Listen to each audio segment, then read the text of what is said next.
Ukanti EMpumalanga ubukrelemnqa abunqandwanga nakukumiswa kweentshukumo.bangapha kwe-10,000 abantu ababanjwe ngokophula imiqathango kwelixesha lokumiswa kweentshukumo kweli phondo. Uskela mphathiswa wamapolisa umnumzana Cassel Mathale ebeseAcornhoek eMpumalanga eyokuhlola.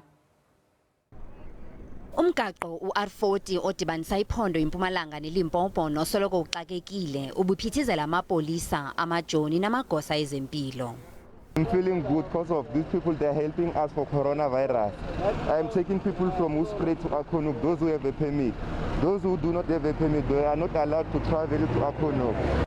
Kubanjwe abantu ababini, omnye kubo ngokuzenza igosa lezomthetho, omnye ngokuqhuba imoto eqweqwedisiweyo. Case of armed robbery will be preferred against the person. The investigation will reveal to what extent was the crime committed. We have had a number of arrests. I think our arrests have gone beyond 10,000.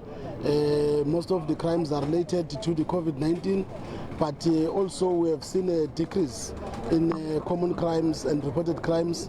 Ingxelo zithi nangona kumiswe iintshukumo kodwa izenzo zobukrelemnqa azithibazekanga jikelele kweli.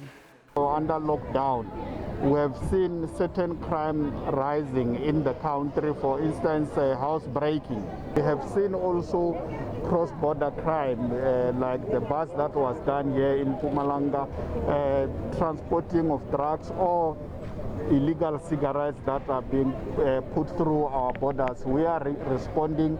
We have made arrests. Njengokuba kungenwa kwisigaba sesithathu se-lockdown ngomvulo, uloyiko kukuba uza kuthi xhaxhe umsebenzi wamapolisa.